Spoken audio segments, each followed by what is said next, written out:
Chapter 1. The Man at the Door in Early September. Rose Hill settled into a quiet stillness, a hushed pause between summer's final sigh and autumn's first murmur. The village green basked in a delicate sheen of golden sunlight, a soft breeze, weaving the scent of ripened blackberries and chimney smoke through the air. At the Rose Hill tea room, Mrs. Gibbs squabbled with her assistant over the proper ratio of cream to jam on a scone, while in the churchyard, Mr. Ambrose, the verger, clipped the hedge with more flourish than accuracy. It was a village, untroubled by haste until a knock sounded at Miss Marple's door. Jane Marple sat in her sitting room, wrestling with a stubborn knot in her yarn, when Mary, her housekeeper, entered with a hesitant look. "There's a gentleman at the door, miss," she whispered. "Says his name's Mr. Lionel Drake. Insists on speaking with you directly. Quite polite, but firm." Miss Marple looked up, her fingers pausing. "Drake? No, I don't believe I know the name." Mary lingered. "He looks a bit worn-traveled, perhaps. Shall I send him away?" With a gentle shake of her head, Miss Marple said, No, Mary. We never know what a visitor might bring, do we?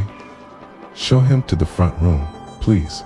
Moments later, the man stepped inside. He was in his early 50s, clad in a three-piece suit that had seen better days, its fabric creased and faded.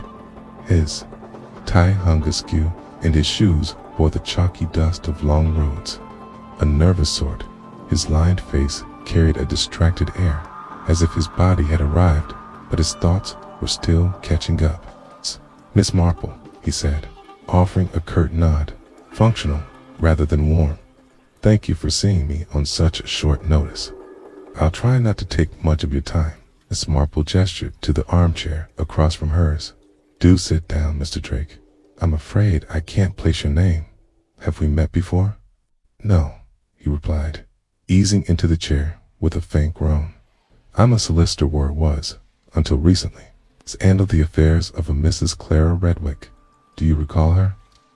The name stirred like the faint rustle of a long unopened book. Miss Marple blinked once, then nodded. "Clara Redwick, yes. Tall, always wore lavender perfume. We met during the war years at a Red Cross gathering, I believe. She moved north to Leeds after her husband passed. I haven't heard from her since." Her in decades nodded slowly. "She died a month ago, liver failure. It was quick," the doctor said. "In her final days, she left behind a sealed letter addressed to you in very specific instructions. She insisted it be delivered in person." He reached into his satchel and pulled out an envelope, pale blue, slightly bent. At the edges, Miss Marple accepted it, with both hands channeling it, as if it were a relic. She turned it over, the handwriting her K name written in a firm but trembling script stirred something in her chest. "And you've traveled all the way here for this?" "Yes, and something else," he said, his voice lowering as his eyes darted towards the window. "Clara also is keyed. To speak with you," she said. "There were unfinished matters, dangerous ones, that two'd understand." There was a moment of shared stillness in the room, not silence exactly, but a kind of pause in the world around them. The old clock on the mantel ticked outside. A bird chirped once and fell quiet. Miss Marple folded her hands neatly in her lap.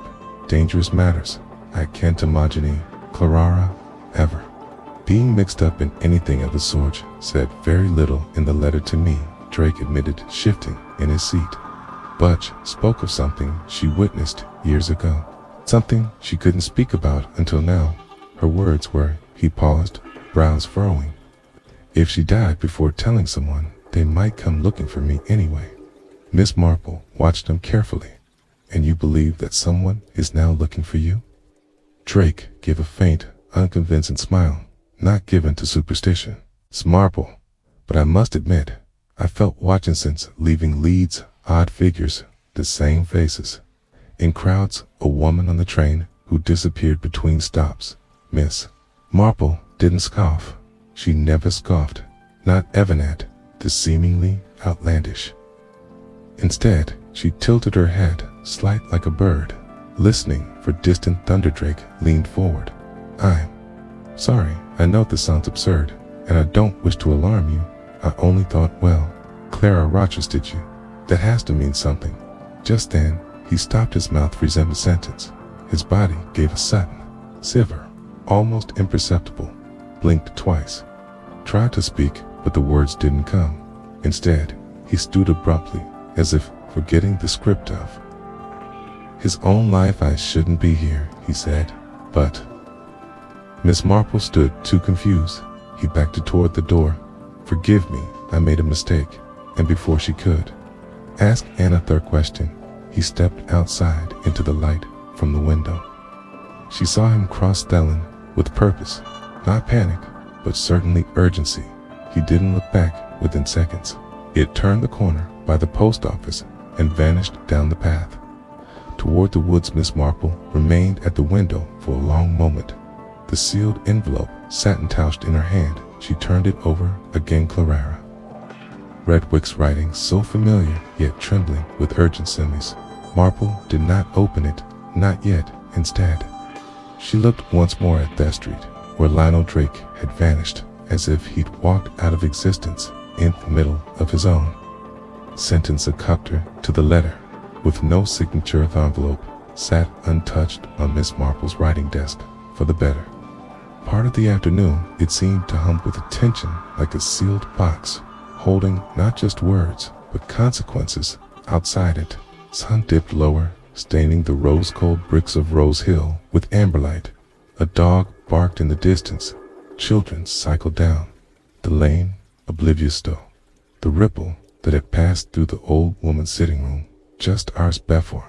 Miss Marple had seen many strange things in her life. She had sat through the silences of those who'd been caught in a lie, and the desperate babbling afters who feared being exposed, but never had she seen a man stop Padma's sentence, not from forgetfulness or shock, but as though something unseen had struck a switch and turned him off. Now, with the calm she always maintained in the face of mystery, she picked up the envelope and slid it open with her antique paper knife, a birthday gift from her nephew Raymond.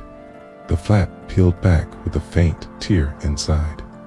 Was a single sheet of writing paper, folded twice. She unfolded slowly and read, "Dearest Jane, if this reaches you, then I have either been afterward or I have run out of time. Both feel likely. Something I saw, something Ignu has haunted me for years.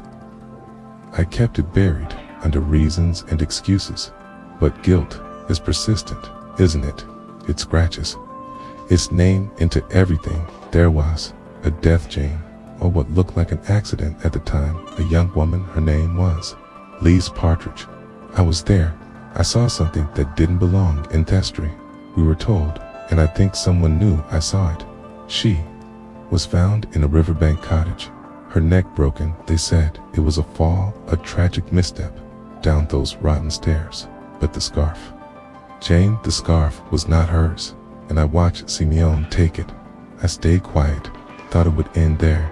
It didn't. Tiff, you're reading this. Something has happened to me.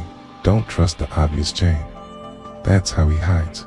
There was no signature, no date, just the faint imprint of Clara's pen as it had carved into the grain of the paper. Miss Marple lowered the letter slowly and placed it on the table beside her. She did not rush to read it again. Instead, she sat still, letting each word pass through her mendes. Lise Partridge, that name stirred a foggy memory. There had been talk years ago. 10:15, Miss Marple vaguely recalled mention of a tragic accident near Brixham Hollow, where a girl had died at a weekend house party. Promising young pianist, they'd said, a bright future. Cutchet, but the details had faded, replaced by other gossip, other tragedies, and Clara, dear silly Clara, had never spoken a word of it. Not then, not ever. Miss Marple stood and walked to the bookshelf, removing a local directory and old newspaper clippings that she kept in a box marked matters of interest. She had, long ago, learned that the past has a way of sneaking into the present like a draft. Through a closed door, she flipped through pages, scanning articles with her usual precision, and there, Edwasian Woman Dies in Fall at Hollowbrook Cottage. Published 12th of March, 1948, Elise Partridge, 24, a concert. Pianist from London, died in what authorities have called a tragic accident at a private cottage near Brixham Hollow Shuaz, attending a weekend retreat hosted by family friends when she is Belliveto, had fallen down a flight of old wooden stairs to property known locally as Hollowbrook. Cottage has long been unoccupied and was undergoing informal restoration at the time. Police have ruled the death accidental miss. Partridge's parents were not present. No foul play is suspected. Miss Marple sighs. Lingered on that final sentence. No foul play is suspected. That was always phrase they used when they didn't want to look any closer. She closed the book, took a sip of knuckle tea, and stood quietly at the window. The lane was empty. The sun was low, and somewhere, in this village or nearby war was the reason. Clara had carried her skirt to the grave, the scarf, the unnamed man, the death that was declared on accident, but might not have been, and Lionel Drake, who had come with fear in his eyes and vanished like a wisp of steamers. Marple felt the quiet click inside her, a shift that happened when instinct and reason met in agreement. This was not finished. Not yet. She would begin as always with tea and a question, but this time, the question was not for her knitting circle or for the vicar's wife. It was for herself. Why had Clara waited so long to tell the truth, and what had scared her into finally writing it down? The answer Miss Marple feared would not be found in her. Parlor Chapter 3, Whispers from Hollowbrook, was not in Miss Marple's nature to act impulsively. Hers was a world of careful observation, thought, tea breaks, and quiet deduction.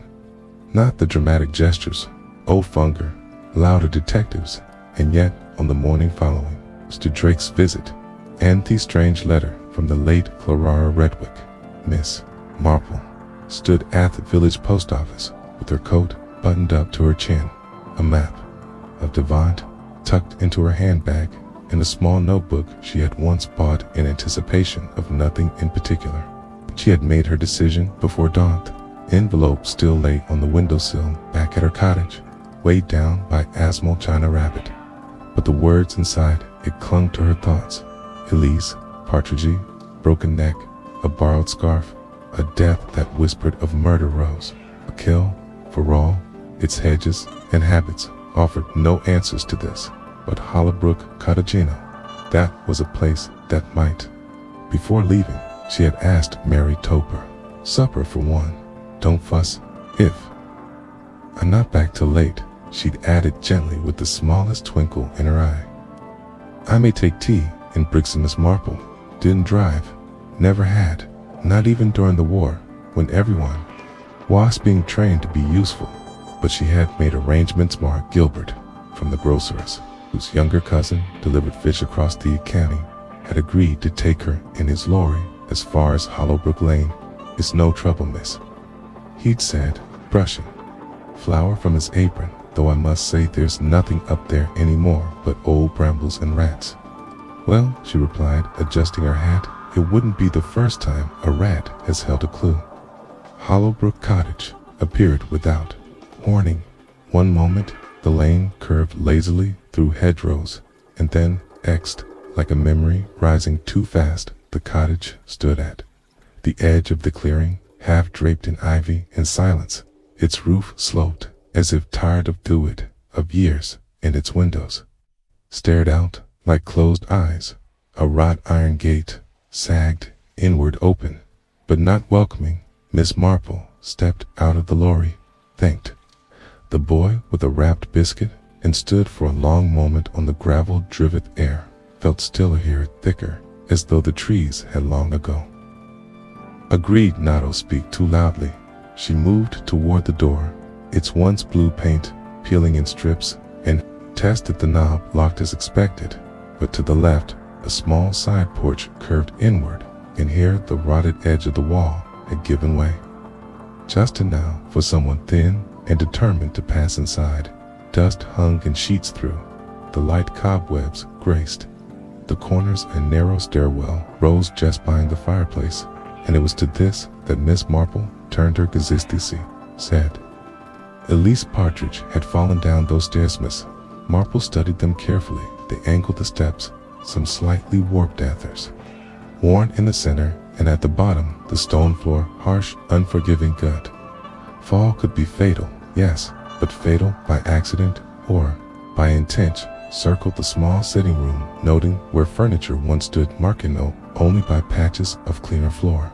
Along one wall, near a shattered window pane, sat a rusted coat stand with a bent hook, and in not 10 feet from where the bottom of the staircase met the hearth was something small and flat beneath a fallen plank. Miss Marple bent slowly, knees protestingent, retrieved it, a button, dark green, ornate, with a gold crest carved into Ida Stagg's head, surrounded by tiny leaves, military, or perhaps a private club. She slipped it into her coat pocket, making a mental note to look it up in her cousin Frederick's old uniform catalogs. She was about to rise when a creak echoed behind her. Miss Marple turned, eyes sharp at the door. Stood a woman mid-40s with hard eyes and a cautious grip on a seat-off gardening shears she wore. Practical clothes, trousers justy at the hem, and a look that warned strangers not to ask idle questions here. Trespassing, the woman said, not unkindly, but directly. That property's marked. Didn't you see the sign, I'm afraid? I didn't, Miss Marple replied, dusting her skirt lightly, though. I suppose if the sign had been properly maintained, I would have. The woman lowered her shears, slightly curiosity softening her expression here. Not from the council. No, my name is Jane Marple. I'm from Rose Hill. I'm looking into something. Is that so? The woman stepped into the light. Well, you're innate. The first. Then there was a man here yesterday, asked about the old accident. Looked like he hadn't slept in days, Miss. Marple straightened. A man with a tired suit and eyes that kept looking over his shoulder. The woman nodded. That's him. He didn't stay long, looked at the steps, left in a hurry. I thought he might be a reporter. No, Miss, Marple said softly. He's not a reporter. He's a man who may be in very real danger. Woman seemed to consider this. You should come for tea, she said at last. My place is 2 cottages over. I'll tell you what I know, not much, but enough to Makoa. Wonder why nobody ever asked the right questions. Miss Marple gave a small smile. That's always the trouble, isn't it? People prefer comfortable answers, beauties, the uncomfortable ones that often matter most. As they walked back down the lane, Hollowbrook's cottage stood behind them, its broken face watching from the shadows, and in Miss Marple's pocket, desk tag, headed button, pressed cold against her hand, a small thing forgotten by Simeon, who never thought it would be found. Chapter 40. In the Garden of Sequest. Woman's cottage stood 2 doors down from the broken bones of Hollowbrook, nestled behind a hedge of rose, hips, and lilac. It was neat, modest, and kept with a working woman's discipline. Not fussy, but cared for. The front gate creaked impetus as they passed through, and a scruffy black terrier barked twice, bare, giving up the effort and retreating to a sun-warmed patch near the fence. Miss Marple followed the woman down a stone path, flanked by overgrown thyme, drooping lavender. Despite the garden's unkempt edges, there was something honest about it, not for show, but survival. Mavis Barrow, the woman said, opening the back door and gesturing for Miss Marple to enter. Caretaker of Hollowbrook. Though Lord knows the place doesn't want looking after. Belonged to my uncle once before he died, and left it to rot. Miss Marple stepped inside. The kitchen was small, but well-lit enamel kettles, a near-in stove, and a wooden table that bore the pale scars of 1,000 daily rituals. Mavis set the kettle on with practiced efficiency. I keep an eye on Hollowbrook, so the council doesn't call it derelict. Might sell it one day, though nobody sang wool by the place, miss. Marple settled into a chair. Andrew moved her gloves. I've never found sanity to be the primary motivator for property. Purchasement fibs cracked a grin. That's so. Then you'll love this. We had a buyer 2 years back, young fellow with a limp and a camera, said he wanted to restore. It didn't last. He came one night, left before morning. Never said whined before that anyone ever poke. Around journalists, nosy neighbors. Once, a girl from the Historical Society said she was researching feminine spaces in post-war kidder. Kay says, shrugged, but they don't stay places. A feel to it like it knows it's holding on to something, the kettle. Hissed, she poured the water into 2 chipped mugs, placing one in front of Miss Marple with an offhand kindness. I'll give you what. I know it's not much and the most of it secondhand. I find secondhand knowledge is often more revealing than it appears. Miss Marple replied, stirring her tea gently. It's the polish of stories that dulls the truth. Mavis nodded slowly. My mother worked for the family that owned Hollowbrook in the 40s. The Selwyns, real theater types always, putting on plays and dinner. Parties, she said. There was a weekend gathering, once full of London types, glamorous, loud, fast. Miss Marple nodded. Clara Redwick may have been among them. Mavis narrowed her eyes. The name, think Mom, mentioned her bit of a flirt, always laughing. Too loud, but it wasn't Thor who died. It was the other one, the pianist. Lise Partridge. That's her, they said. She slipped on the stairs. Mom always said she didn't look like someone who just slipped. Said her head washed and funny, that her wrist was broken, too. And no one explained how. Miss Marple grew very still. Did your mother say anything else? Mavis took a long sip of tea before answering. There was something about a scarf, she said. Elise never wore red but one. They found her. There was a red silk scarf tangled near her hand. Mom thought Simeon else had dropped it. A man, maybe. Miss Marple felt her heart tap once hard in her chest. Did she say, whose no name? Just that one of the men had worn a red scarf earlier that evening. Fancy sort made bit. Much for the countryside, Mom noticed, because she said it clashed with this time. Miss Marple leaned back, her mind knitting connections. It's a red scarf, not belonging to the victim. A button, likely from a club or uniform, found near the scene. Clara's letter. Warning of something stolen, something seen, and a man who arrived decades later, only to vanish. Mid-sentence, Sage looked at Mavis. Has anyone else come asking about Elise in the past few weeks? Mavis nodded slowly to people. First was your man, Mr. Drake. Looked pale as Milkins kept checking the corners of the room, left in a hurry. And then, 3 nights ago, a woman well-dressed, tall, blonde, sharp eyes, drove up in Anna V. Wolseley and didn't introduce herself. Miss Marple frowned. What did she want? Asked if anyone still lived in the Selwyn house. I told her it was long gone-ish. Said something like that's just as well.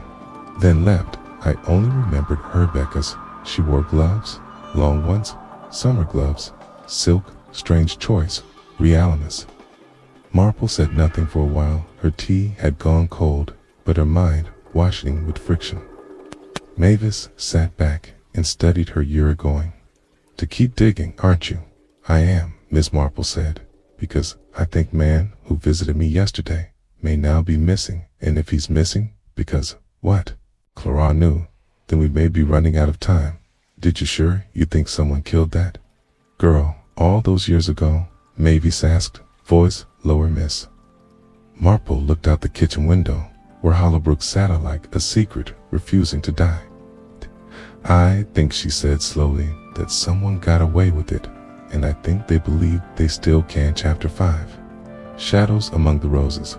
Following morning dawned cool and misty. The village of Rose Hill, still wrapped in the fragile quiet of early autumn mist, clung like a soft shawl to the hedgerows, and trees in the air smelled of damp earth and fading blossoms. Miss Marple sat at her small kitchen table, a fresh cup of tea steaming between her hands, while the letter from Clara and the stray button rested in front of her like clues laid bare.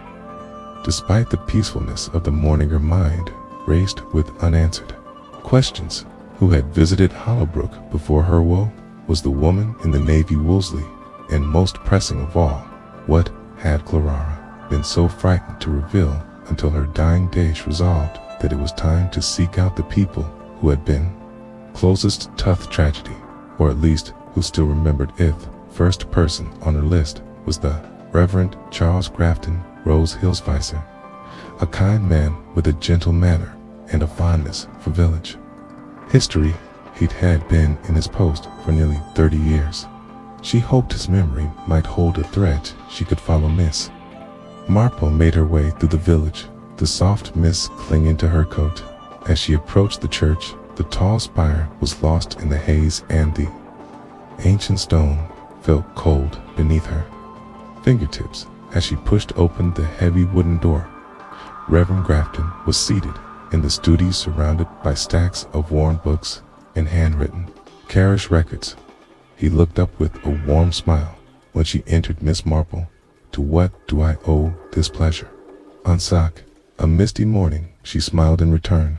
Reverend, I have been thinking about a matter from the past, a long-forgotten tragedy near Brixham Hollow. A young woman named Elise Partridge. Do you recall any details? His smile faltered slightly, and he motioned for her to sit. Ah yes, Elise, a sad affair indeed. It was a topic many preferred not to dwell upon. Such things cast long shadows in a small community. Do you know who was present during that weekend gathering at Hollowbrook? Cottiga nodded slowly. The Selwyn family hosted many such gatherings, London society types. Mostly, some came for the hunting, others for the theater. Among them was Clara Radwick, I believe, and several gentlemen whose names are scarcely spoken now. Miss Marple leaned forward, curiosity sharpening her gaze. Was there any suspicion about Eli's death? Did the village speak of it as an accident or something more than Reverend's expression darkened officially? It was an accident, but the whispered voices told a different tale of jealousy's hidden liaison and a night clouded with secrets. A red scarf was seen that night, out of place among the usual country attire. It belonged, some said, to a man who left Rose Hill short-lived thereafter. Miss Marple nodded thoughtfully. Do you recall the name? He hesitated, known. I'm not sure it's wise to dredge up names best left buried, understand? She said gently, but there's one more thing I must ask if you've heard of anyone recently inquiring about Hollowbrook or the events of that weekend. Reverend smiled faintly. Indeed, a gentleman called on me some weeks ago. Then, anxious and in a hurry, he asked me to look through the parish records for any mention of Elise Partridge. He was from London, I believe. Laughed. Without saying much, Miss Marple's heart skipped. Mr. Drake. He nodded. Yes, that would be the name. She thanked the Reverend and stepped back out into the mist, her mind weaving the threads together. Long dead tragedy, a fearful visitor, and the ghost of a weekend party whose laughter had been swallowed by time. As she walked, a rustling in the bushes caught her attention. Turning sharply, she saw only a small robin flit away into the morning haze, but the moment reminded her that sometimes the smallest signs help they create a significance, and in Rose Hill the past was stirring once again. Chapter 6. The stranger's footsteps. Days following her visit to Reverend Grafton unfolded in a pattern that was both familiar and unsettling. Rose Hill's scant rhythms continued, the postman's whistle, the hum of bees in the garden, that clatter of cups and saucers at the tea room. But beneath this calm surface, aqueous tension had settled over Miss Marple's thought. She spent long afternoons poring over old parish records and village cavistrizing names and dates, seeking the elusive thread that connected past to present, the scattered clues, the red scarf, the mysterious button. Thief, right, and solicitor revolved endlessly In her mind, like pieces of a half-inch tapestry, one evening, just as dusk was beginning to creep across the village, Mary returned from her weekly shopping with news that set Miss Marple's thoughts racing anew. "There's been talk at the post office," Mary said softly, placing a steaming plate of shepherd's pie on the table. "These say a stranger's been seen around the outskirts of Rose Hill. No one knows who he is, but some say he's been watching the lane near Hollowbrooketage." Miss Marple's eyes narrowed. Did they describe him tall, dark coat hat, pulled low, quiet, but someone noticed him asking questions about the old Selwyn family. Folk are uneasy, especially since Mr. Draco vanished that night after Mary had retired. Miss Marple sat by the window, a shawl wrapped about her shoulders, watching the faint glow of lamps flickering in the neighboring cottages. The mist had returned, swirling like a ghost around the hedges and tree trunks. Her gaze drifted toward the lane leading to Hollowbrook. What secrets lay buried there, and who was the man now walking its lonely path? A sudden sound, soft footsteps on gravel, caught her attention. Turned just in time to see a figure retreating behind a tall hedgerow. Across the road, curiosity kindled. Miss Marple decided would follow this new thread. In the morning, the next day dawned gray and rain chilly. After breakfast, Miss Marple took her sturdy walking boots and set out with determination toward Hollowbrook Lane. The air was sharp with the scent of fallen leaves and damp earth. As she neared the abandoned cottage, she caught sight of faint footprints in the soft soil, recent and deliberate tempe. Half hidden beneath a broken fence lay a torn piece of fabric. It was deep red, smooth to the touch, perhaps part of a scarf. Miss Marple's heart quickened. She pocketed the cloth carefully, then heard a voice behind her, looking for ghosts.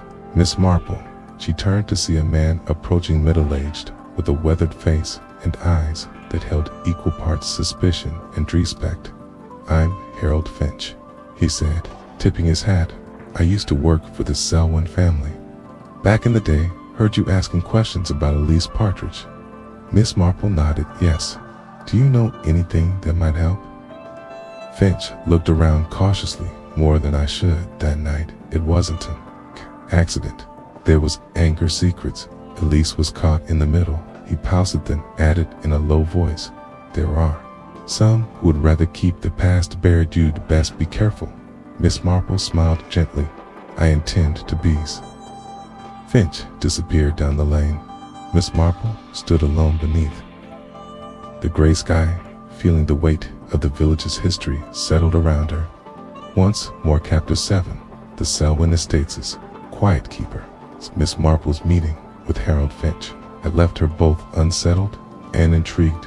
The man's words echoed in Herman anger, secrets, and the warning to be careful. Small villages like Rose Hill were often like the still surface of a pond, calm, reflective, yet beneath currents twisted in unseen directions. Stittered to uncover more, Miss Marple decided to visit the Selwyn estate's remaining grounds. Though the main house had long since been demolished, the surrounding land had been kept as a private park by the estate's trustees. It was said that a few old staff still tended to the gardens and grounds, and perhaps through them she might learn more. On a chilly morning, with a woolen scarf wrapped snugly about her neck, Miss Marple took the bus toward the outskirts off Rose Hill. The air was crisp, and her breath puffed like soft smoke as she shooped up the gravel drive leading to the estate. At the lodge gates, an elderly man stood polishing a brass lantern. His face was weathered, his eyes sharp beneath bushy gray brows. "Good morning," Miss Marple greeted him. "I'm looking for anyone who might remember the Selwyn family and the events of years past." The man regarded her with mild curiosity. "Names?" "Mr. Bellamy. I've been keeper off these grounds for over 40 years. Some call me the last witness of the old Dasmus." Marple smiled. "Then you're exactly the person I need to speak with." They walked slowly through the garden paths, their footsteps muffled by a carpet of fallen leaves. The landscape was dotted with ancient oaks and crumbling stone statues, their features softened by moss and time. "Tell me, Mr. Bellamy," Miss Marple began. "What can you tell me about that weekend when Elise Partridge died?" The keeper's gaze dark. "Anita, that was a storm in a teacup, if you asked the gentry, but in the shadows. It was a tempest. Elise was a guest at one of Lady Selwyn's infamous parties. Lots of flutter music, and a few too many secrets shared in whispered corners." Paused, eyes fixed on a distant spot where wild roses struggled through undergrowth. "There was talk of a quarrel between Elise and one of the men, a man who wore your red scarf, if memory serves. He was charming, but with a dangerous edge," left Rose Hill abruptly. After the tragedy, Miss Marple's fingers brushed the pocketware. The red scarf fragment rested. "Do you know his name, Mr.?" Bellamy shook his head slowly. "No, madam, names have a way of vanishing when the truth is inconvenient." As they continued their walk, the keeper pointed toward an old iron bench beneath. A gnarled Hawthorne. Lady Selwyn would sit there watching the guest. She was a woman of steel, wrapped in silk, protective of her family's reputation and ruthless in her defense. Miss Marple nodded thoughtfully. "It seemed some truths would never meant to be spoken aloud." "Indeed, Mr. Bellamy replied, "but secrets have a habit of surfacing when least expected." Before leaving, Miss Marple thanked Mr. Bellamy and took one last look at the overgrown estate. The past lingered here like a thick fog, obscuring yet persistent. As she walked back toward the village, a cold wind rustled the leaves at her feet, whispering promises of revelations yet to come. Chapter 8. A letter returneth. Sun was just beginning to dip below the rolling hills surrounding Rose Hill when Miss Marple returned home, the weight of the day settling gently on her shoulders. Her mind buzzed with the stories shared by Mr. Bellamy, the elusive man with the red scarf, Lady Selwyn's iron will, and the whispers of a quarrel buried beneath layers of polite denials. Entered her cozy sitting room, where the fading light cast soft shadows on the walls lined with books and keepsakes. Mary had laid a small supper, unfeedable, but Miss Marple's appetite was subdued.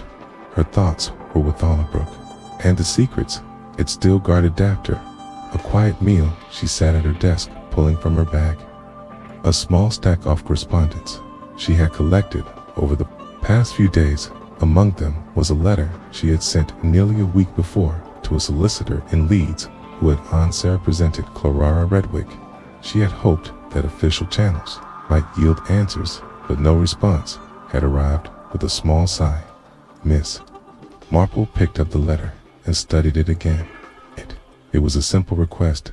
Had the solicitor any records or knowledge regarding Clara's last affairs, particularly any unusual circumstances or documents that might relate to the secrets Clara had hinted at? The silence of the room was broken by a sharp knock at the door. Mary entered, carrying a small envelope, her brow furrowed. "This was just delivered." Miss Marple's fingers trembled slightly as she took the envelope. There was no return address, only her own name and address scrolled in a hurried hand. With cautious fingers, she broke the seal and unfolded the letter inside. "Dear Miss Marple, I regret to inform you that your recent inquiry has raised questions better left unanswered due to the sensitive nature of the documents you seek, and at the behest of interested parties. I must return your letter unopened. Please understand that some matters are protected by legal confidentiality and discretion. Yours sincerely, a solicitor." Miss Marple folded the letter slowly, the faintest crease marking the paper. The silence in the room seemed to grow heavier. Mary broke it softly. "That sounds ominous. Miss, do you think someone is trying to stop you?" Miss Marple nodded thoughtfully. "It appears so. When secrets have power, those who hold them often go to great lengths to keep them hidden." She set the letter down and rose, walking to the window to watch the twilight deepen over Roselle, somewhere beyond their familiar fields and cottages. Shadows moved unseen, impatient their gaze fell on the red scarf fragment in her hand, a small thing, yet it had become the key to unlocking a past tangled with fear and silence. Miss Marple knew she had only just begun Chapter 9, The Clockmakers. Warning, the morning mist hung low over Rose Hill as Miss Marple made her way towards the village square. Her footsteps echoed softly against the cobblestones, and the faint aroma of fresh bread wafted framed bakery on High Street. Despite the village's quaint charm, an undercurrent of unease threaded through the air as though the past was pressing in, eager to be uncovered. Her destination was the shop of Tobias Finch, the village clockmaker and historian. A man of meticulous habits, aching intellect, Tobias was known for his encyclopedic knowledge of local law and artifacts, a man whose shop was a treasure trove of dusty clocks, ancient maps, and yellow accumulations. As she entered, the steady tick-tock of countless clocks greeted her like a familiar chorus. Tobias looked up from his workbench, spectacles perched on the end of his nose, and smiled warmly. Miss Marple, what a pleasant surprise. How can the village's oldest mystery solver assist you today? She returned his smile. Mara Finch. I'm following threads back to Hollowbrook and the events surrounding the Elise Partridge's death. I've come across a curious button found near the scene, a dark green one with a stag's head crest. I wonder if you might help identify its origins. Tobias adjusted his glasses and took the button carefully into his hands, examining it. Under the light. This is no ordinary button. That crest belongs to the Rose Hill Hunt Club, a private and exclusive group founded in the late 1800s. Membership was limited, and the insignia was highly prized. Only gentlemen of certain standing were admitted. Miss Marple nodded. That fits with what I've heard about the Selwyns and their associates. But what might a button like this be doing near Hollowbrook Cottage on the night Elise? Tobias frowned, setting the button aside. There's more. I think you mentioned a letter from Leeds was returned unopened. Yes, implying that certain matters were deliberately being concealed. The clockmaker leaned in, lowering his voice. I warn you, Miss Marple, some secrets in Rose Hill are fiercely protected. I know of a few who would rather the past remain buried, even if it means silencing those who pry. Before she could respond, the shop door jingled sharply. A young woman entered hastily, cheeks flushed, eyes bright with urgency. Mr. Finch. Miss Marple, she said breathlessly. I'm sorry to interrupt. Booty thought you should know someone was asking questions about Hollowbrook Cottage yesterday. A stranger, dark coat hat pulled low. Miss Marple's heart quickened. That matches a description I've heard. The Keishu young woman nodded. I saw him near the old gated. Didn't look like he belonged here. Tobias exchanged a glance with Miss Marple.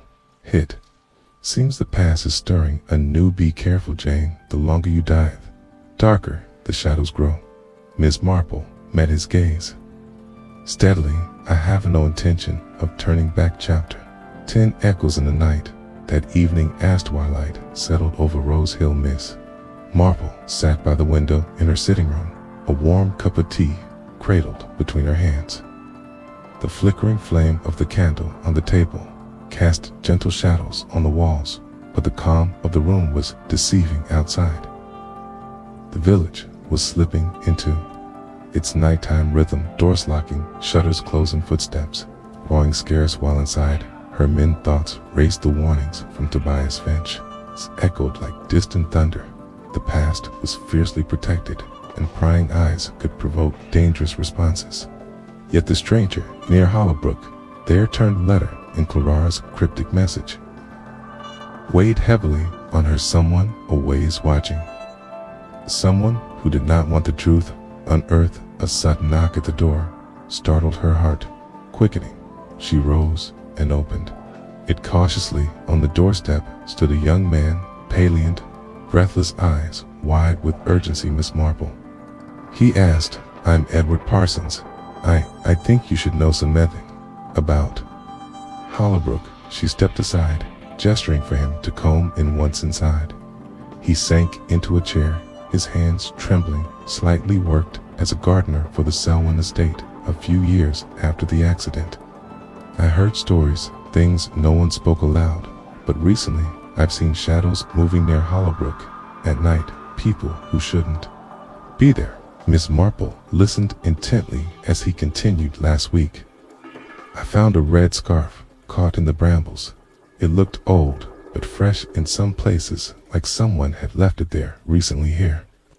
Fingers brushed the fragment in her coat pocketwards. Voice lowered. And there's more. I found a locked box buried near the old oak tree at the edge of the property. I don't know what's inside, but it's heavy. I'm afraid to open it, miss. Marple nodded her calm exterior, hiding a growing storm inside. Tomorrow, Edward, we'll retrieve this box together, but tonight you must be careful. Watch your back. As Edward left, Miss Marple looked one simmer at the window. This night seemed to hold its breath. Waiting to pass was no longer just a memory. It was alive, watching, waiting and ready to strike. Chapter 11. Buried Secrets Beneath the Oak. The following morning dawned cold and gray, a thin mist clinging stubbly to the edges of Rose Hill. Miss Marple met Edward Parsons just as the village stirred to life, the air crisp with autumn's promised signature. They made their way along the winding path to the outskirts of the Selwyn estate, where the ancient oak tree stood as a silent sentinel over forgotten memories. Edward moved with a cautious urgency, high sighs darting nervously beneath the gnarled branches. The ground beneath the oak was soft from recent rains, the fallen leaves wet and heavy underfoot mist. Marple watched him carefully as he knelt, brushing aside the detritus off seasons past. Here he murmured, fingers tracing a faint outline in the soil with a small spade borrowed from a nearby shed. They began to dig carefully, earth giving way with reluctant softness. Minutes passed, the only sound there, quiet breathing and the scraping of metal against earth. Then, with a dull thud, the spade struck something solid. Edward's hands trembled as he cleared the remaining soil, revealing a small, weathered wooden box bound with rusted iron straps. The box was heavy, its surface mottled with age and unintricate carving. Adorned its lid, a stag's head, surrounded by swirling leaves matching the button. Miss Marple had found weeks before a digger. They lifted the box carefully and carried it back toward the Villa Gatsby, but of its contents pressing on their minds as much as their arms back in the safety of Miss Marple's sitting room. The box was placed on the table beneath the soft glow of a reading lamp. The room seemed to hold its breath as she untied the rusty straps and lifted the lid. Inside lay a collection of paper siloed with age and a folded piece of silk, the unmistakable deep red of Ascarf. Miss Marple unfolded the silk with reverence, feeling the smooth fabric slip through her fingers. The scarf was surprisingly well preserved, saved for a few faint stains along one edges. Turned her attention to the documents. Among them were letters and diary entries, their ink faded but legible, revealing fragmented accounts of the Selwyn gatherings and hints of clandestine meetings and forbidden liaison. One letter, dated just days before Lise Partridge's death, caught her eye. It was unsigned, but written in a hurried hand. Night will unravel what we all sought to hide. Trust no one, the scarf is the key. If anything happens to me, this must be found, miss. Marple's eyes lifted to meet Edward's. This, she said softly, is the beginning of the truth. Chapter 12. The whispered confessions. Discovery of the box and its mysterious contents sent a ripple through Miss Marple's quiet world. The faded letters, the crimson scarf, and the cryptic warning whispered from a past she was only beginning to unravel. That afternoon, she invited Edward Parsons to stay for tea as Mary set the table with freshly baked scone and steaming pots. Miss Marple reviewed the documents once more, her mind turning over every word. Edward leaned forward, his voice low. "There's something else. Miss Marple, before I started working here, I heard a story from old Mrs. Dunlop. She was the housekeeper for the Selwyn family," she said. She'd overheard a conversation. "The night Elise died," Miss Marple's eyes brightened. "What did she say?" Edward hesitated. "She said that Elise had confronted one of the guests, a man wearing a red scarf. They argued fiercely. Argument ended with a threat, something about silencing the past." Miss Marple folded her hands. "And did Mrs. Dunlop say who the man was?" Edward shook his head. "No, she was too afraid to say. Said the family had eyes and ears everywhere.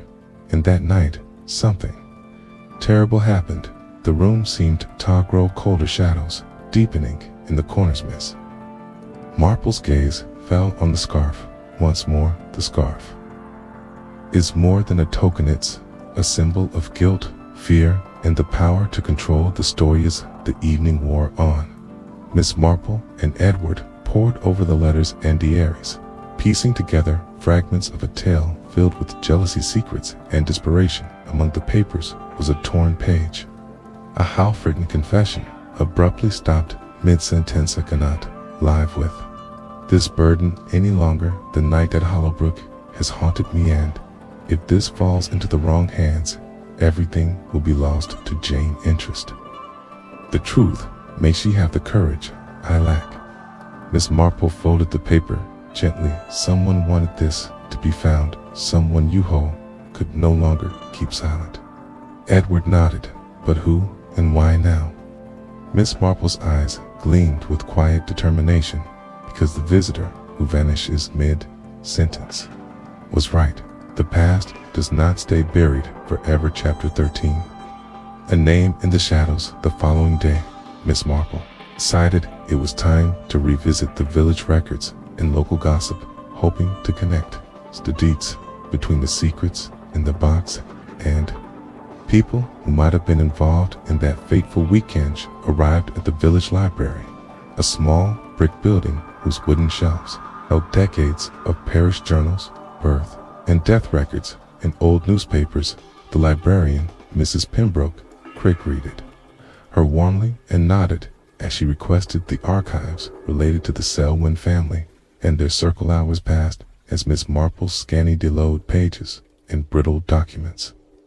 She found lists of guests, announcements of social events, and the usual polite mentions of tragedies buried under layers of euphemism. Finally, she came across a brief article between wedding notices and Harvest Festival reports. Glill's scandal disappearance of Mr. Leonard Castier. Headline caught her attention immediately. The article detailed how Leonard Castier, young man of promising background, vanished without explanation shortly after the weekend at Hollowbrook's. Speculation at the time had linked his disappearance to tensions within the Selwyn social circle, but no cause or whereabouts were ever uncovered. Miss Marple's fingers trembled slightly as she traced the name. The article Medino, direct connection to Elise Partridge's death, but the timing and the murky tone of the report suggested otherwise. Later, as she walked home through the village, she considered the name carefully. Leonard Castier, a man who disappeared in the wake of a scandal, a weekend shrouded in secrets, and a scarf stained by silence. That evening, she confided in Edward Persancy. Found a name, Leonard Castier. He vanished soon after the tragedy. Word nodded. That fits with what I've heard some say. He fled town in fear.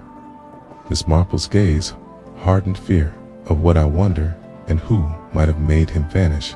The shadows deepened around Rose Hilland. With every answer uncovered, the mystery grew darker, as though the village itself guarded its secrets with a jealous grip. Chapter 14. The locks draw. The days grew shorter, and the chill of autumn crept steadily into Rose Hill's quiet streets. Miss Marple found herself increasingly drawn into the web of secrets Surrounding Hollowbrook, here are findings consumed with letters, records, and quiet. Conversations with Edward Parsons. One afternoon, while visiting the village archives, she stumbled upon a curious dado among the Selwyn family papers. A brief note mentioned a locked drawer in the late Lady Selwyn's writing desk, sealed shortly after Elise Partridge's death. The contents were never disclosed, and the key had vanished. Had curiosity piqued, Miss Marple knew she had to find that drawer. Her first thought was to seek out the current custodian of the Selwyn estate's remaining belongings. That evening, she called on Mrs. Harriet Langdon, a distant relative and executive of the Selwyn estate, who lived in a modest cottage near the village Centimores. Langdon, a poised woman in her 60s with sharp eyes and a measured voice, welcomed Miss Marple warmly, but with an undercurrent of caution. Langdon, Miss Marple began, I've come upon mention of a locked drawer in Lady Selwyn's desk. Would you happen to know anything about ETM's? Langdon's expression tightened imperceptibly. The Selwyn family has always been protective of their privacy, Miss Paul. The drawer you speak of was sealed as a precaution. It has remained unopened for decades. Do you know who holds the key? That, I'm afraid, has been lost to time. The desk was moved several times after Lady Selwyn's death. Many have searched for the key, but without success. Marple nodded slowly. If the drawer holds secrets, then those secrets might explain much about that tragic weekend. Mrs. Langdon hesitated before adequately.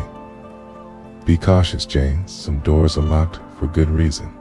Determined, Miss Marple resolved to search for the key herself. As she left Mrs. Langdon's cottage, chef out, the weight of unseen eyes watching her, reminders that some in Rose K. Hill wished the past to remain buried forever. Chapter 15. The key beneath. The floorboards chill in the air deepened as autumn settled fully over Rose Hill. The village seemed quieter now, the once lively chatter of summer replaced by the soft crunch of leaves. Beneath careful footsteps, Miss Marple felt the weight of the past pressing closer with each passing day. Determined to find the key to Lady de Selwyn's locked drawer, she began her search at the old Selwyn estates, remaining outwielding places, overlooked and forgotten by most. With Edward Parsons at her side, she entered the derelict servants' quarters. Behind what was once the grand house, the air was thick with dust, and memory's floorboards creaked beneath their feet as they moved cautiously through shadowed rooms. Miss Marple knelt by a loose board near the fireplace, her fingers tracing the edge. These boards had been disturbed recently. She noted word, helped pry the plank up, revealing a small, rusted tin box. Pinned inside lay a collection of small keys, tarnished with age, and among them, a delicate brass key with intricate engraving, clearly of importance. Could this be the one? Edward asked, his voice a mixture of hope and apprehension. Miss Marple examined the key closely. It fits the description perfectly. We must try. Ethe returned to the village, the key safely tucked in Miss Marple's pocket hand, made their way to Mrs. Harriet Langdon's cottage, where the writing desk had been moved for safekeeping. Miss Langdon watched with a guarded expression as Miss Marple approached the desk. The old wood was polished but bore scars of time. With steady hands, Miss Marple inserted the key into the lock and turned it. Drawer clicked open. Inside lay a bundle of letters, faded photographs, and a small velvet pouch. Miss Marple carefully unfolded the top letter. It was addressed to Lady Selwyn from an unknown sender, filled with veiled threats and warnings, proof that the family had been tangled in dangerous affairs long before Elise Partridge's death. As she sifted through the contents, folded photograph slipped from the bundle and fluttered to the floor. Miss Marple picked it up and stared. There in the dim light was a group portrait of that fateful weekend, and among the faces was a man wearing a red scarf. Chapter 16. The man in the red scarf.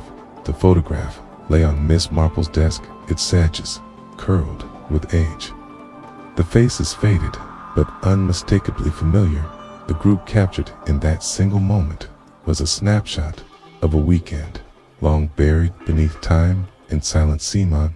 Then a figure stood out immediately, a man draped in a deep red scarf, his expression both confident and unreadable. Miss Marple examined the image, carefully knitting the posture, the set of the jaw, and the eyes that seemed to hold secrets too heavy to bear. Edward, she called softly, appeared at the doorway, having just returned from the village, motioned him closer. This is the man, she said, pointing to one seen near Hallibrook. That night, the red scarf was no mere accident. Edward nodded. Grimly Eve asked around. Quietly, some still remembered the name Malcolm Hargreave Vasa, London. Financier, with a reputation for charm and ruthlessness. Miss Marple's mind raced, piecing together the threads. Hargreaves was known for mixing with the elite, yet his presence in Rose Hill had always been an enigma. Why would he be there, and why would his scarf be found at the scene of Alyssa's death? Edward hesitated. Some say he had a vested interest in the Selwyn state business dealings that went sour. Others whispered darker modismus. Marple folded the photograph, slipping it carefully into an envelope. You need to know more about Hargreaves and his connections to the Selwyn family. Resolve was clear. The mystery had deepened, and the man in the red scarf was at its heart. Chapter 17. The arrival of the stranger the following morning brought a brisk wind that rattled the leaves along Rose Hill's narrow lanes. Miss Marple, deep in thought about Malcolm Hargreaves and his shadowy presence, was interrupted by an unexpected knock at her door. Opening it, she found a tall, sharply dressed man standing on her doorstep. His eyes were a striking shade of steel gray, and his expression held a mix of purpose and calculationness. Marple, I presume, he said, his voice smooth but firm. Yes, she replied cautiously. And you are? My name is Jonathan Reed. I'm an associate of Mer Hargreaves. I believe we have mutual interests regarding the Selwyn estate and recent inquiries. Miss Marple guided him coolly. Please come in. Once inside, Jonathan Reed wasted no time. Hargreaves is concerned about the renewed interest in old matters, particularly the events surrounding Miss Partridge's death. He would like Tonja that certain truths remain undisrupted. Miss Marple raised an eyebrow. Is that a polite way of asking me to stop asking questions? Not at all, Reed said, his smile thick inside her. It a warning. Some stones, once turned, revealed more than anyone wishes to see. She listened carefully, weighing his words. Mr. Reed, she said finally, truth has a way of surfacing. It is not for me to decide what should remain hidden. Reed nodded slowly. Very well, but know that the past holds dangers. Miss Marple, be prudent. As he left, Miss Marple felt the tension in the air thicken. The stakes were higher than ever, and the man in the red scarf was no longer just a shadow of the past. He had allies, watching closely, capturing 18 secrets beneath the willow. The chill of early evening settled over Rose Hill as Miss Marple made her way to the village pond, where a solitary willow tree bowed gracefully over the water's edge. The gnarled branches swept low, hiding scrats in their delicate sweep. Secrets the village had long avoided. She had received a cryptic note that morning, slipped under her door without a nod. Meet me by the willow at dusk. There are truths that must be spoken. Curiosity mingled with caution as she broached the familiar landmark, the soft mud squelching beneath her feet. The water mirrored the twilight sky, still and reflective. A figure emerged from the shadows, a woman cloaked in a dark shawl, face partially obscured. Miss Marple, the woman whispered, her voice trembling. I am Agnes Dunlop. Recognition struck like a lightning bolt. Agnes Dunlop, the housekeeper who hadn't worked at the Selwyn estate, a keeper of its darkest whispersness. Marple stepped forward gently. You wish to speak, Agnes? What truths do you carry? Agnes swallowed hard, her eyes darting nervously. Elise's death was no accident in Vorhard. A terrible argument that night between Elise and a man wearing a red scarf. She paused, voice barely audible. I fear the wrong man has been blamed. There are those who will stop at nothing to keep the real story.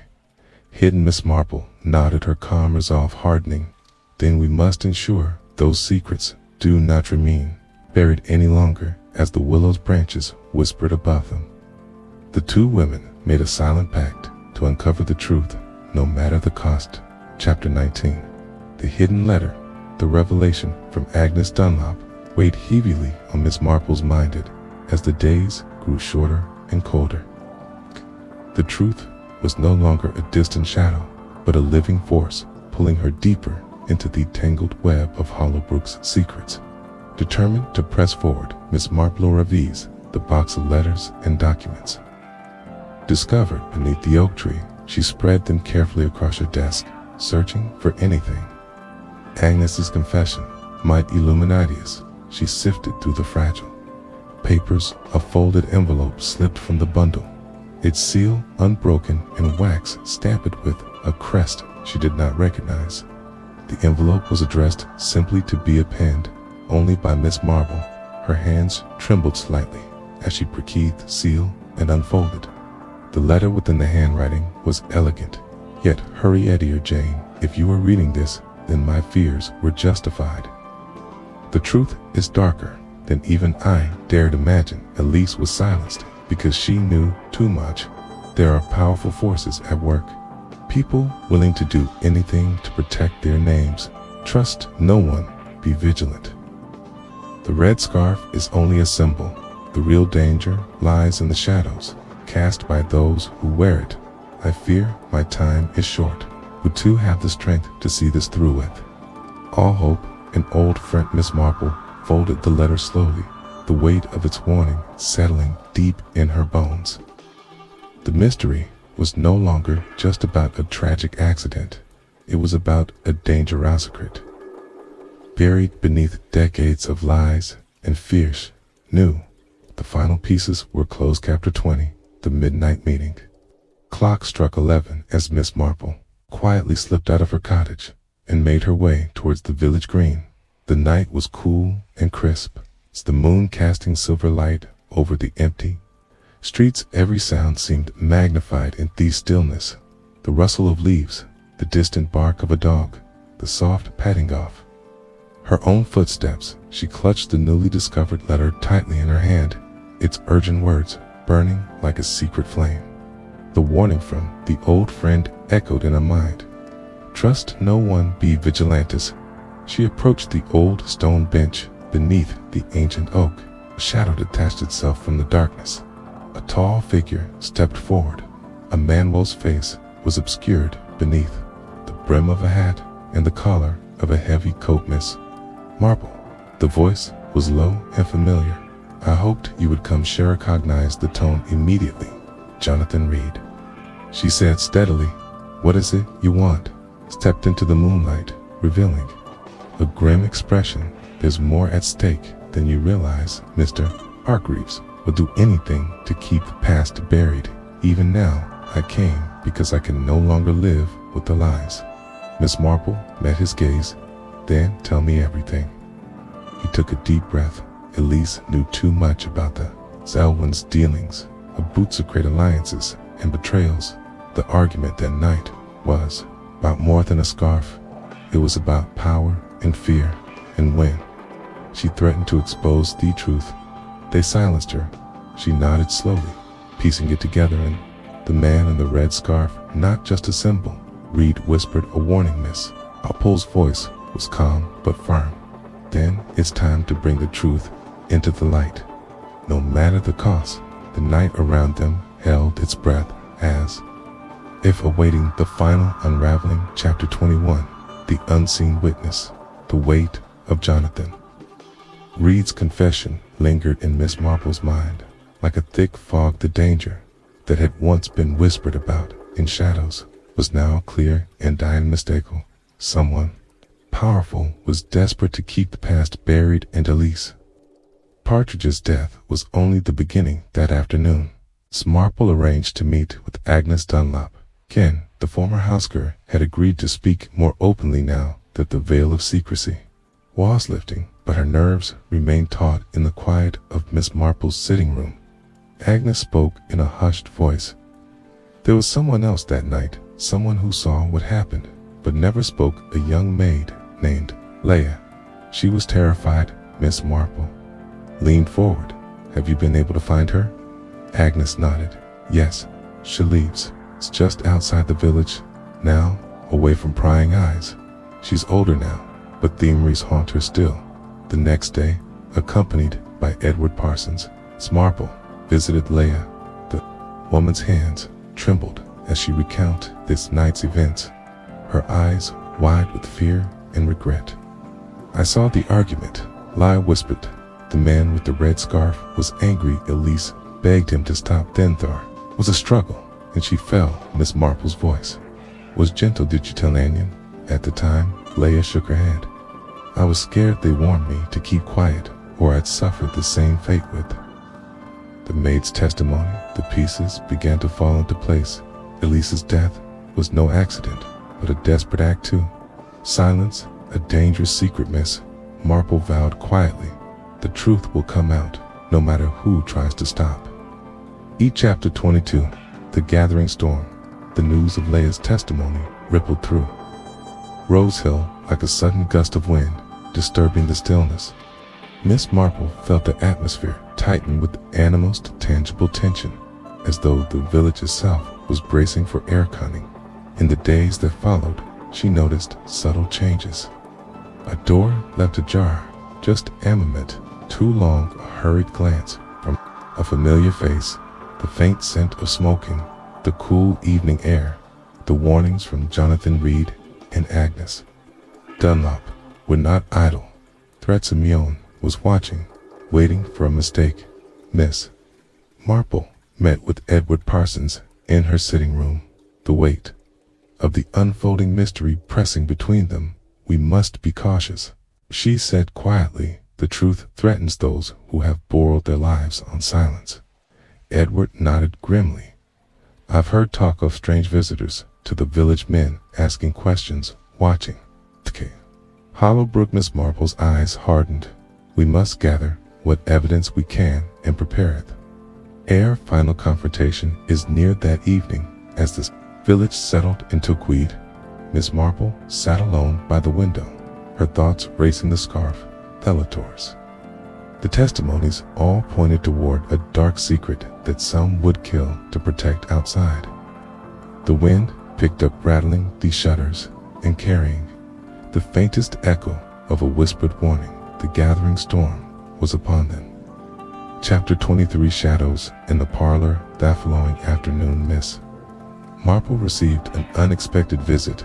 The familiar click off the gate and soft footsteps announced the arrival of Jonathan Reed. Once Marie's face was drawn, his eyes carrying the weight of urgent news. Miss Marple, he said without preamble, there's been an incident at Hollowbrook. Miss Marple's heart tightened. What sort of incident? A break-in. Someone has been searching the grounds looking for something. I fear they are desperate. Nodded slowly, the pieces clicking into place. They're trying to destroy the evidence together. They hurried toward Hollowbrook Cottage, the afternoon sky darkening with the promise of rain. The path was muddied and uneven, scattered with broken twigs and disturbed leaves. Arriving at the cottage, Miss Arpanatus, the shattered lock on the back door and footprints leading away in Toth Woods. They knew what they were after. Jonathan said grimly. Inside the small sitting room, Poor sends off a hurried search. Drawers left open, papers scattered across the floor. Miss Marple's eyes caught a glimpse of something, an old journal, its pages dim but legible. She carefully picked it up, sensing its importance as rain began to fall in earnest outside. She opened the journal to a page marked with a faded red ribbon.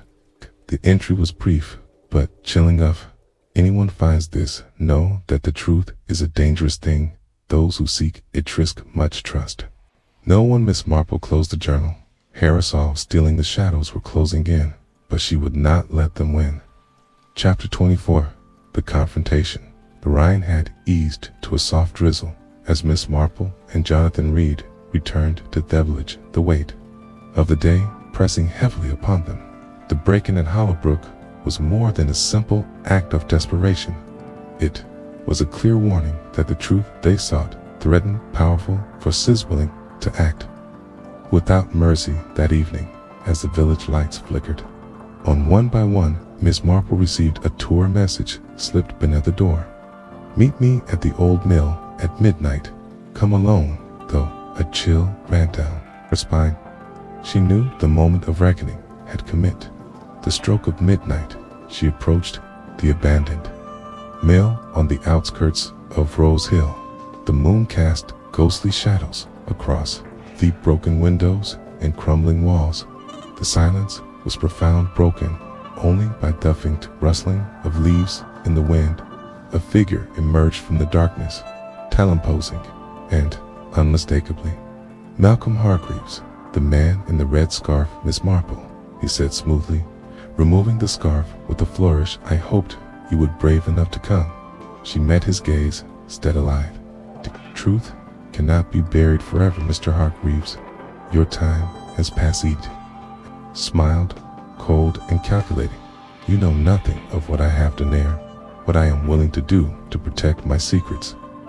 Their eyes locked, a silent battle waging in the moonlight, but Miss Marple's voice was calm and clear. "Justice does not bend to fear. It only waits for the truth to be told."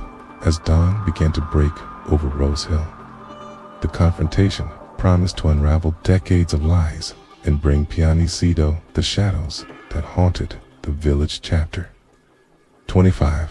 The truth at last. First pale light of dawn crept over Rose Hill as Miss Marple and Malcolm Hargreaves stood facing one another at the old mill. The night's confrontation had been tense, but beneath the veneer of calm, the years of secrets and silence were beginning to crack. Malcolm's defenses faltered as Miss Marple spoke gently yet firmly. "You hid behind fear and power, Mr. Hargreaves, but the truth has a way of emerging, no matter how deeply it is buried." He sighed, the weight of guilt etched across his face. "I never meant for Elise to die. It was a moment of anger. A terrible mistake, Miss." Marple nodded. "You silenced her to protect your reputation and your future, but you forgot one thing. The past, never trailing, stays buried." As he confessed, the burden lifted slightly from his shoulders, and a long shadow lifted from the village itself. And the days that followed the truth spread quietly but firmly through Rose Hill. Elise Partridge's death was no accidental tragedy, born from jealousy and fear, concealed by those who valued their secrets more than justice. Miss Marple's quiet intelligence and perseverance had brought peace to restless spirits and reminded the village that courage, patience, and the search for truth endure beyond Timaeus. The village returned to its gentle rhythms. Miss Marple sat once more by her window, the warm light of morning spilling across her knitting. The visitor vanished mid-sentence, had finally found her voice, and the past, at last, was sought.